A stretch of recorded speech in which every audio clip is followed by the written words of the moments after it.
ब्राह्मणों की और मुस्लिमों की कोई लड़ाई नहीं है, ये राजनीतिक लड़ाई है, आपको समझना पड़ेगा। ये आप लोगों को दिखाने की लड़ाई है। सही लड़ाई तो हमसे है उनकी, वो हमारे अधिकारों को खत्म करना चाहते हैं। आपके संविधान को कौन खत्म करना चाहता है? सरकारें खत्म करना चाहती हैं आपके अधिकार को, कोई व्यक्ति नहीं करना चाहता है। सब कुछ सरकार के हाथ में है और आप कहते हैं राजनीति की बात मत करो। गुलामी की तरफ ले जाना चाहते हो क्या?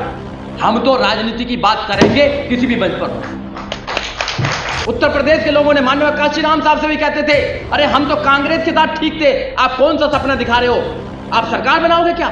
आप लोग सहयोग नहीं देते हैं। यहां भी जाते हैं, आपकी पार्टी करके आ रही है, आपकी नेता करके आ गए। जितना मनोबल आप लोग गिराते हैं, अगर एक आदमी अगर पीछे मेरे कंधे पे हाथ लगा दे, मैं प्रधानमंत्री की आंखों में आकर डाल कर उसे सवाल पूछूंगा कि तू हमारे संविधान को क्यों खत्म करना चाहते हैं? कि जिस कौम को फ्री की खाने की आदत पड़ जाती है, वो क्रांति नहीं कर सकती कौम, और जो क्रांति नहीं कर सकती कौम, वो कभी शासक नहीं बन सकती है। और अगर शासक नहीं बन सकती है तो न्याय नहीं मिल सकता है। और हम न्याय की बात करते हैं। जिस घर के पहरेदार कमजोर हो जाते हैं, जिस कौम के पहरेदार कमजोर हो जाते हैं, उस कौम को कोई भी लूट कर ले जाए, उसकी वोटों को कोई भी लूट कर ले जाए। और आपका जीवन, हमारा जीवन क्या कर रहा है? हम केवल बुराई में कर रहे हैं कि भैया खत्म हो गया, भैया ये हो गया, भैया हो गया। हम कुछ काम क्या कर रहे हैं बताइए आप लोग? कहीं भी चले जाना, किसी भी पार्टी में चले जाना, केवल वहां आपकी कुछ नहीं होने वाला, केवल आप वहां पर चमचागिरी करेंगे और कुछ नहीं करेंगे। सीधी सी बात, लोगों को भयभीत किया गया है। ये चाल है एक बड़े मूवमेंट को कमजोर करने की, ये चाल है माननीय काशीराम साहब की सोच को खत्म करने की। सामाजिक और आर्थिक न्याय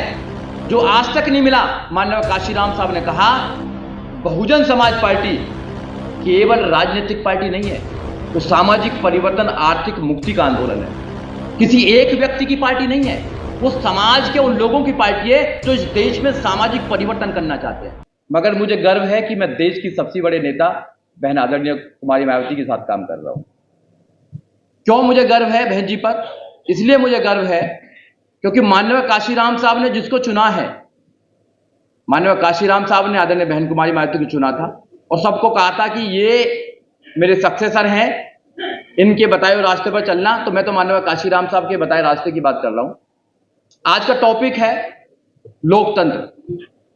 देखिए, इस देश में जो ताकतें हैं, जो आज सत्ता में है, उनको लोकतंत्र की कोई आवश्यकता नहीं है।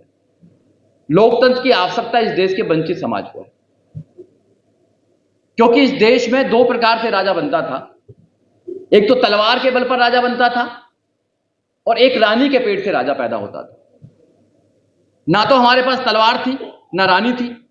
धन्य बाबा साहब डॉक्टर अंबेडकर, जिन्होंने आपको वोटिंग का अधिकार दिया और वोटिंग का अधिकार देकर आपको बताया कि अपनी दीवारों पर जाकर लिख दो तुम्हें इस देश का शासक बनना है। अभी एक साथी कह रहे थे कि राजनीति की बात मत करना। बाबा साहब डॉक्टर अंबेडकर ने पूरे जीवन राजनीति की बात की। माननीय काशीराम साहब जिनका जन्मदिन मना रहे हैं, उन्हें तो राजनीतिक पार्टी बना ली, बाबा साहब ने भी बनाई थी। अब बाबा साहब डॉक्टर अंबेडकर हो या माननीय काशीराम साहब हो, राजनीति की बात ना करें तो कहीं ना कहीं मुझे लग जाएगा कि अपमान होगा माननीय काशीराम साहब। माननीय काशीराम साहब ने बाबा साहब डॉक्टर अंबेडकर की बात को घर घर पहुंचाने का काम किया। किस बात को घर घर पहुंचाने का काम किया? कि अपनी दीवारों पर लिख दो तुम्हें इस देश का शासक बनना है। शासक क्यों बनना जरूरी है? क्योंकि शासक न्याय देता है। अगर संविधान के अकॉर्डिंग लाए, न्याय बहुत प्रकार का होता है। संविधान के अकॉर्डिंग अगर देखा जाए तो 3 प्रकार का न्याय संविधान के अंदर दिया गया है: सामाजिक न्याय, आर्थिक न्याय और राजनीतिक न्याय। तो बाबा साहब डॉक्टर अंबेडकर अपने जीते जी आपको राजनीतिक न्याय देते गए हैं, मगर सामाजिक और आर्थिक न्याय जो आज तक नहीं मिला, माननीय काशीराम साहब ने कहा बहुजन समाज पार्टी केवल राजनीतिक पार्टी नहीं है, वो सामाजिक परिवर्तन, आर्थिक मुक्ति का आंदोलन है। किसी एक व्यक्ति की पार्टी नहीं है, वो समाज के उन लोगों की पार्टी है जो इस देश में सामाजिक परिवर्तन करना चाहते हैं, इस देश में आर्थिक मुक्ति लेके आना चाहते हैं। और वो कैसे आएगी? जब तक तुम शासक नहीं बनोगे। जो कौम शासक बनने के लिए तैयार नहीं है, उसकी समस्याओं का कोई हल नहीं है। आपको शासक बनना पड़ेगा, क्योंकि माननीय काशीराम साहब ने अपना पूरा जीवन 14 अप्रैल 1984 के बाद माननीय काशीराम साहब ने एक एक सेकंड आपको शासक बनाने की बात की। अगर नहीं कही तो बताइए आप लोग। और आप कहते हैं कि राजनीति की बात ना करें। जिनकी दादी को 30 गोली मारी गई, जिनको पिताजी को बम से उड़ा दिया गया, उनको तो इटली चला जाना चाहिए था। राहुल गांधी को यहां क्या कर रहे हैं वो? मगर कश्मीर से लेकर कन्याकुमारी तक वो दौड़ लगा रहे हैं कि बनना है तो देश का प्रधानमंत्री बनना, और कुछ बनना ही नहीं है। अगर राजनीति इतनी जरूरी नहीं है तो जो मठ में बैठे हुए थे उत्तर प्रदेश के मुख्यमंत्री, जो बचपन से ही मठाधीश हैं, बचपन से ही उन्होंने त्याग कर दिया सब कुछ, जब भगवान से मिलने वाले थे कुछ दिन के बाद में, उनको भगवान से नहीं मिलना, उत्तर प्रदेश का मुख्यमंत्री बनना है मुझे, बिल्डोजर चलाना है फिर मुझे, और न्याय इनको खत्म करना है। और हमारे लोग जिनके बाबा दादा सब ये कह के गए हैं कि आपको अपने दीवारों पर लिखना है, तुम्हें राजनीतिक सत्ता प्राप्त करनी है, वो कहते हैं कि राजनीति की बात मत करो। या तो आप राजनीति से दूर हैं या फिर राजनीति को समझते नहीं है। इस देश में आपके अधिकारों को कौन मार रहा है? कौन मार रहा है बताइए? राजनीतिक लोग मार रहे हैं। आपके संविधान को कौन खत्म करना चाहता है? सरकारें खत्म करना चाहती हैं आपके अधिकार को, कोई व्यक्ति नहीं करना चाहता है। संविधान को कौन चलाता है? इंप्लीमेंट कौन करता है संविधान को? सरकारें इंप्लीमेंट करती हैं। रूल ऑफ लॉ किसके हाथ में? सरकार के हाथ में। एजुकेशन किसके हाथ में? सरकार के हाथ में। रोजगार किसके हाथ में? सरकार के हाथ में। कहां क्या बनेगा, क्या होगा, सरकार के हाथ में। सब कुछ सरकार के हाथ में, और आप कह रहे हैं राजनीति की बात मत करो। फिर कहां ले जाना चाहते हो समाज को? गुलामी की तरफ ले जाना चाहते हो क्या? हम तो राजनीति की बात करेंगे, किसी भी मंच पर हो करेंगे राजनीति की बात, क्योंकि हम राजनीतिक पार्टी से बिलोंग करते हैं। माननीय काशीराम साहब को अपना आदर्श मानते हैं, बाबा साहब डॉक्टर अम्बेडकर को अपना आदर्श मानते हैं, जिन्होंने राजनीति करी। उत्तर प्रदेश के लोगों ने माननीय काशीराम साहब से भी कहते थे, अरे हम तो कांग्रेस के साथ ठीक थे, आप कौन सा सपना दिखा रहे हो, आप सरकार बनाओगे क्या? माननीय काशीराम साहब के सामने प्रॉब्लम नहीं आई क्या? और कहीं कहीं तो ये कहा गया कि जो तुम सपना दिखा रहे हो वो हो सकत नहीं, मगर उत्तर प्रदेश के लोगों ने 3 जून 1995 को बहन जी को मुख्यमंत्री बना दिया। तो लोगों ने क्या नारा दिया? काशीराम तेरी नेक कमाई, तूने सोती कौम जगाई। जो लोग विश्वास नहीं कर रहे थे कि आप सत्ता में आ सकते हो, उन लोगों ने नारा दिया कि काशीराम तेरी नेक कमाई, तूने सोती कौम जगाई। और दूसरा नारा और किया दिया, काशीराम तेरी सोच पर पहरा देंगे ठोक कर। जिस घर के पहरेदार कमजोर हो जाते हैं, जिस कौम के पहरेदार कमजोर हो जाते हैं, उस कौम को कोई भी लूट कर ले जाए, उसकी वोटों को कोई भी लूट कर ले जाए। या तो 5 किलो अनाज में ले जाए, या बिजली में ले जाए, या राशन में ले जाए, किसी में लूट कर ले जाए। और जिस कौम को फ्री की खाने की आदत पड़ जाती है, वो क्रांति नहीं कर सकती कौम। और जो क्रांति नहीं कर सकती कौम, वो कभी शासक नहीं बन सकती है। और अगर शासक नहीं बन सकती है तो न्याय नहीं मिल सकता है। और हम न्याय की बात करते हैं। ये जितने भी यहां पर उद्देश्य हैं, सब ये सरकारें देंगी उद्देश्य को। तो इसलिए क्या है कि जो माननीय काशीराम साहब हैं, उन्होंने एक सोच बताई है आप लोगों को। ये जितने भी पुराने लोग बैठे हैं, आपके सामने आपका कारवा लूट रहा है। एक ऐसे कहते हैं लोग, कारवा लूट रहा है। कारवा कैसे लूट रहा है? एग्जाम देने बंद कर दिया क्या? एमएलए एमपी एग्जाम से बनते हैं, सीएम एग्जाम देकर बनता है, पीएम एग्जाम देकर बनता है, वो बोर्ड से बनता है एग्जाम, वो बोर्ड से बनता है। जो जितने भी हैं लोग बोर्ड से बनते हैं। जब हम वोट ही देना बंद कर देंगे, हम किसी को हराना जिताना शुरू कर देंगे, हमारे बुद्धिजीवी जो लोग हैं वो टीवी पर बैठकर किसी को हराएंगे, किसी को जिताने का काम करेंगे, तो फिर कैसे लोग भ्रमित नहीं होंगे? लोगों को भ्रमित किया गया है। ये चाल है एक बड़े मूवमेंट को कमजोर करने की। ये चाल है माननीय काशीराम साहब की सोच को खत्म करने की। ये चाल है बाबा साहब डॉक्टर अम्बेडकर के सपनों के भारत बनाने की, जो बनाना था उसको खत्म करने की। इसको समझना पड़ेगा आपको अपने घर में उल्टा वापस आना पड़ेगा। एक व्यक्ति की उम्र होती है, बाबा साहब डॉक्टर अम्बेडकर 65 साल जिए, मगर 3000 साल की गुलामी काट दी। माननीय काशीराम साहब एक जीवन में ही उन्होंने आपको 4-4 बार उत्तर प्रदेश का मुख्यमंत्री बनाने के बाद दिया। और आपका जीवन, हमारा जीवन क्या कर रहा है? हम केवल बुराई में कर रहे हैं कि भैया खत्म हो गया, भैया ये हो गया, भैया हो गया। हम कुछ काम क्या कर रहे हैं बताइए आप लोग? हम दिल्ली में रहते हैं, गला फाड़ फाड़ के लोगों को समझाने का काम करते हैं कि अपनी पार्टी को वोट दीजिए, अपनी पार्टी को दीजिए, माननीय काशीराम साहब की सोच को दीजिए, माननीय काशीराम साहब की सोच को आगे बढ़ाइए। लोग क्या कहते हैं? नहीं भैया, हम तो बनिया को वोट देंगे, हम तो बनिया को वोट देंगे। फिर क्या करेंगे भैया? जब आप बनिया को वोट दे रहे हैं और माननीय काशीराम साहब की बात करते हैं, तो कैसे करेंगे फिर बताइए? जब तक तुम्हारा हाथी मजबूत था, जब तक साथी तुम्हारे साथ था, तुम्हारा हाथी कमजोर हुआ, साथी भाग गया। कैसे आप लोग जीतते थे? आप पूरे उत्तर प्रदेश में लगा लीजिए, पूरे देश में लगा लीजिए, अकेले आप नहीं जीत सकते हैं, आपके साथ साथी चाहिए। और साथी कब आता था? मैं तो ग्रेटर नोएडा का हूं, जहां बहन जी का जनपद है। वहां गुर्जर समाज ज्यादा होता है, क्योंकि लोग जानते हैं गुर्जर समाज के वहां बहुत वोट है। बहन जी गुर्जर समाज को वहां पे वोट देती थी, उनको पता था दलित समाज के 70,000 वोट यहां पर हमको मिलते हैं। 70,000 दलित समाज के और गुर्जर समाज से हमेशा बनता था। मगर आज उनको विश्वास नहीं है कि हाथी वाले जो हैं, जिनको कहा जाता था कुछ भी खिला लीजिए, कुछ भी पिला लीजिए, कुछ भी कर लीजिए, हाथी पर वोट देंगे, इनको तोड़ा नहीं जा सकता है। मगर उनको पता है कि इनको भी तोड़ दिया गया है। ये लोग भी आज अपनी पार्टी के साथ नहीं है कि समाज ने मुंह क्यों मोड़ लिया है। समाज क्यों नहीं चाहता है माननीय काशीराम साहब के सपनों को भारत बनाने का? इसलिए आप लोगों को समझना पड़ेगा। आप माननीय काशीराम साहब को अगर कुछ देना चाहते हैं तो उनकी जो पार्टी है, जो खून पसीने की पार्टी है, उसको जिंदा कीजिए, उसको मजबूत कीजिए। यहां पर माननीय काशीराम साहब ने 53-23 हरदयाल सिंह रोड है, वहां पर से माननीय काशीराम साहब ने कारवा को चलाकर पूरे देश के अंदर, क्या पूरी दुनिया के अंदर कारवा को लेकर गए। वहां पर लोगों को जाना चाहिए, देखना चाहिए। छोटे से एक प्लॉट से माननीय काशीराम साहब ने कहां क्या क्या नहीं कर दिया। हमारी क्या विरासत थी यहां पर बताइए? जिधर भी जाइए आप, दूसरे लोगों की विरासत है, हमारी तो कोई विरासत नहीं है। वैसे तो 800 साल मुस्लिमों ने राज किया, और मैं आपको बताना चाहूं इस देश में मुस्लिमों को कोई खतरा नहीं है, कोई खतरा नहीं है उनको। मुस्लिमों को, ब्राह्मणों की और मुस्लिमों की कोई लड़ाई नहीं है। यह राजनीतिक लड़ाई है, आपको समझना पड़ेगा। यह आप लोगों को दिखाने की लड़ाई है। सही लड़ाई तो हमसे है उनकी, वो हमारे अधिकारों को खत्म करना चाहते हैं। आपको समझना पड़ेगा। आपको दूसरी तरफ सोचने के लिए मजबूर किया जा रहा है कि मुस्लिम दलित मुस्लिम को एक साथ ना आ जाए, ओबीसी एक साथ ना आ जाए, तो ऐसा एक यहां पर एक ऐसा इशू क्रिएट किया जाए जिससे कि पूरे देश में हिंदू मुसलमान की बात की जाए। हिंदुओं के घर में मुसलमान और मुसलमानों के घर में हिंदू है नहीं है? बताइए आप लोग, बड़े बड़े लेवल पे कोई लेना देना नहीं है उनको। मगर एक इशू ऐसा क्रिएट किया जा रहा है कि आपके दिमाग में आया कि भैया इनकी चूड़ी टाइट की जा रही है मुसलमानों की। मुसलमानों को कोई खतरा नहीं है इस देश के अंदर।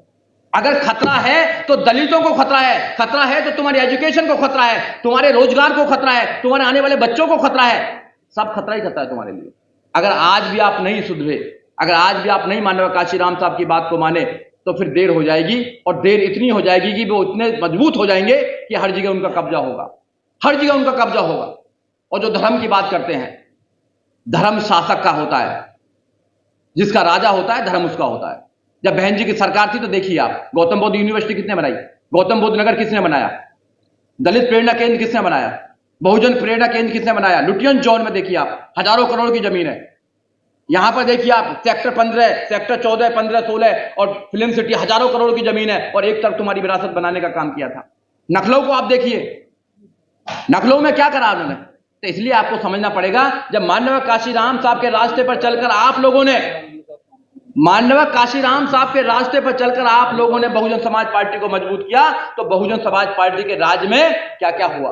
एजुकेशन, जीरो बैलेंस पर एजुकेशन होता था। आपको आज सब कुछ खत्म कर रहे हैं लोग, और हम शांत बैठे हैं। हम केवल बुराई कर रहे हैं। बहन जी घर में है, बहन जी आगे नहीं निकलती हैं, बहन जी वो नहीं करती हैं। मैं केवल 2 बात और कहूंगा, समय हो गया, 2 बात और कहूंगा। अभी हमारी मीटिंग बहन जी से होती रहती है, यहां साथी होंगे जो साथ में भी गए होंगे। हमारी 29 जनवरी को मीटिंग हुई, 17 फरवरी को मीटिंग हुई, और अभी 1 मार्च को भी पूरे देश के लोगों को मीटिंग हुई। हमने बहन जी से सवाल करते हैं, मैं करता हूं सवाल, मुझे कोई परवाह नहीं है यहां चल रहा है ये, मुझे कोई परवाह नहीं है पद पर रहूं। मैं पदों के लिए बना ही नहीं हूं। मुझे लगता है मेरे जीवन में मुझे क्या करना है बिल्कुल क्लियर है, मुझे बिल्कुल क्लियर। किसी को 1% है, मुझे 1000% क्लियर मुझे क्या करना है देश के अंदर, और क्या मेरी सोच है जब तक मैं जिंदा हूं, क्या करना है। बहन जी ने 2 बात बताई हम लोगों को। बहन जी ने बताया कि इस देश में एक 5,000 करोड़ रुपया लगाकर अपने बेटे की शादी कर रहा था। अंबानी आपने देखा होगा, 4 बार बहन जी के पास फोन आया, 4 बार, कि बहन जी बच्चे को आशीर्वाद देने के लिए आप आ जाओ। बहन जी ने कहा कि मैं इसलिए नहीं गई कि मेरा समाज ये सोचेगा कि धन्ना सेठों के पास चली गई हो, अपने लोगों के पास नहीं है, इसलिए वहां नहीं गई। क्या मैं जाती नहीं? अगर 1000-2000 करोड़ की बात होती, मैं 1 सेकंड में कहती, 1 सेकंड में आ जाता, अगर पैसे की बात नहीं होती। दूसरा बहन जी ने बताया कि जब आकाश जी की शादी हुई तो क्या मैं प्रधानमंत्री को बुलाती, तो क्या नहीं आती प्रधानमंत्री। मैंने किसी को इसलिए नहीं बुलाया कि जो समाज है, जो विश्वास करता है मेरे पर, जो विश्वास करता है, वो ये ना सोचने लगे कि बहन जी ने तो दूसरे लोगों को बुलाने का काम कर दिया है, ये तो डर गई है। बहन जी किसी से नहीं डरती हैं। आप एक बार जाकर तो देखिए, वो प्यार करती हैं आप लोगों से, वो अपने लोगों से प्यार करती हैं, आपको नेता बनाना चाहती हैं, आपको इस देश में स्थापित करना चाहती हैं, अपनी पार्टी को मजबूत करना चाहती हैं। मगर कुछ मजबूरियां हैं, मजबूरियां होती है, आपको समझनी पड़ेगी। आज देश में हालात क्या है आपको देखना पड़ेगा। सब लोग कह रहे हैं कि सबके साथ चले जाओ, सबके साथ चले जाओ। कैसे चले जाएं सबके साथ, बताइए आप। ये जो लोग जो सरकारों में बैठे हुए हैं, ये आपकी बात करते हैं क्या? ये 11 साल तक यहां पर रही आम आदमी पार्टी, आपकी बात करी कोई क्या उसने? अखिलेश जी ने कभी आपकी बात करी क्या? अगर मैं खोलूंगा तो लंबी बात हो जाएगी। कांग्रेस ने कभी आपकी बात करी क्या? किसी ने बात नहीं करी है। आपको अपनी ताकत बनानी पड़ेगी। अगर आप ताकतवर हैं तो लोग तुम्हारे साथ आएंगे, भगे भगे लोग तुम्हारे साथ आएंगे। अगर तुम ताकतवर नहीं हो तो कोई तुम्हारे पास नहीं आएगा। ये तो पड़ोस की बात भी देख लीजिए। अगर आप ताकतवर नहीं है तो पड़ोसी भी आपकी इज्जत करने को तैयार नहीं है। अगर आप ताकतवर हैं तो पूरा गांव आपकी इज्जत करने के लिए तैयार है। तो आपको ताकतवर बनना पड़ेगा। और ताकत कब होगी? जो आपकी, जब आप अपनी पार्टी को मजबूत करेंगे। अगर आप अपनी पार्टी को मजबूत नहीं करेंगे, कहीं भी चले जाना, किसी भी पार्टी में चले जाना, केवल वहां आपकी कुछ नहीं होने वाला। केवल आप वहां पर चमचागिरी करेंगे और कुछ नहीं करेंगे। सीधी सी बात। माननीय काशीराम साहब को सही अगर गिफ्ट देना चाहते हैं तो आपको यहां से तहैया करके जाना पड़ेगा कि साहब आपकी पार्टी को मजबूत करेंगे, आपकी सोच को मजबूत करेंगे, जो आपने रास्ता बताया उसको आगे लेकर जाएंगे, घर घर में लोगों को जागरूक करने का काम करेंगे, पूरे देश में आपकी विचारधारा को फैलाने का काम करेंगे। जब तो बात बनेगी, जब तो बात बन सकती है। और ऐसा नहीं है कि उम्र कोई नंबर है, उम्र तो नंबर है। प्रधानमंत्री तो पूरे देश में जा रहे हैं, कितने नंबर के, कितने एज के हो गए? आप लोगों के पास पूरा अनुभव है पूरी लाइफ का, आपके पास में सब कुछ देखा है। आपने वो दिन देखे जो हम लोगों ने नहीं देखे हैं। आपको तो हमारा साथ देना चाहिए कि आप आगे चलो, लड़ो आप, हम आपके पीछे बैठे हैं। अरे आप लोग अगर मेरे पीछे लड़ जाओ, मैं साले पूरे देश में किसी तरह लड़ूंगा। आप लोग सहयोग नहीं देते हैं, जहां भी जाते हैं आपकी पार्टी करके आ रही है, आपकी नेता करके आ गए। जितना मनोबल आप लोग गिराते हैं, अगर एक आदमी अगर पीछे मेरे कंधे पे हाथ लगा दे, मैं प्रधानमंत्री की आंखों में आकर डालकर उसे सवाल पूछूंगा कि तू हमारे संविधान को क्यों खत्म करना चाहते हैं? आप पैदा ही नहीं करना चाहते। लोग कैसे लड़े बताइए? आप क्या बनाना चाहते हैं? समाज को, नौजवानों को क्या बनाना चाहते हैं? डरपोक बनाना चाहते हो क्या? बनाओ तो डरपोक, फिर गुलाम बन जाना। ये गुलाम बनाने की रणनीति है। दो प्रकार से तुम्हें गुलाम बना रहे हैं, धार्मिक गुलाम बना रहे हैं और तुमको ये आर्थिक गुलाम बना रहे हैं। धार्मिक गुलाम के तुमने बाबा छोड़ रखे हैं, तुम्हारे समाज को धार्मिक गुलाम बना लेंगे। और आर्थिक गुलाम इसलिए बना रहे हैं, सारी पूंजी उनके पास होगी, तुम्हारे नौजवान 10-10 हजार रुपए के लिए तड़प रहे हैं। कुछ दिन के बाद में सब कुछ हो जाएगा, खत्म हो जाएगा, फिर आप ढूंढते रहना, फिर आप बुराई करते रहना, कुछ बचने वाला नहीं है। इसलिए आज भी समय है, बचा लीजिए, ताकत एक जगह लगा दीजिए, ताकत एक जगह लगा दीजिए। 2027 में आने वाला उत्तर प्रदेश का चुनाव, 2007 में तुमने क्रांति लेकर आए थे, 2027 के नाम कर दीजिए। कुछ भी हो हमें नहीं देखना, हमको हाथी देखना है। जगह जगह लोगों को बताइए। और माननीय काशीराम साहब तो ये भी कहते थे, पता है एक बात होता कि भैया अपने साले को समझाओ, ऐसे कहते थे ना। वो अपने साले को समझाएगा, फिर वो अपने साले को समझाएगा, फिर वो अपने साले को समझाएगा, फिर कौन सा साला बचेगा जो नहीं समझेगा? ऐसे कहते थे, ऐसे बताया था। आज ही किसी ने बताया था, उनके साथ रहते थे, ऐसे बताते ना, ऐसे था ना। हाँ तो मैंने ऐसे भी बोलते थे कि साहब तो गाली भी देते थे। मैंने की गाली देती तर कोई नहीं जाता था, नालायक बोलते थे तर कोई नहीं जाता था। मैंने की उसके पास इसलिए नहीं जाते थे कि लोग उन पर ट्रस्ट करते थे। तो उनकी बातों में सच्चाई है, आप उनकी बातों को मानो। साहब आज हमारे बीच में नहीं है, शारीरिक रूप से नहीं है, मगर उनका विचार एक एक है, ऑडियो कैसेट में है, किताबों में है। AR अकेला जी हैं, उन्होंने भी उनको बनाया है। और माननीय बैठे हुए हैं KC पीपल साहब, जिन्होंने कैडर दिए हैं। आदरणीय हीरालाल जी बैठे हुए हैं, जो बहन जी के साथ बहुत काम किया उन्होंने। सब लोग बैठे हुए हैं, जितने भी लोग हैं। आप लोग पार्टी को मजबूत कीजिए, माननीय काशीराम साहब की सोच को मजबूत कीजिए। जय भीम, जय भारत, नमो बुद्धाय। अगर आपने अभी तक हमारा चैनल सब्सक्राइब नहीं किया है तो सब्सक्राइब करें और घंटी का बटन बिल्कुल भी दबाना ना भूलें, ताकि सभी लेटेस्ट खबरें पहुंच सकें आप पे सबसे पहले।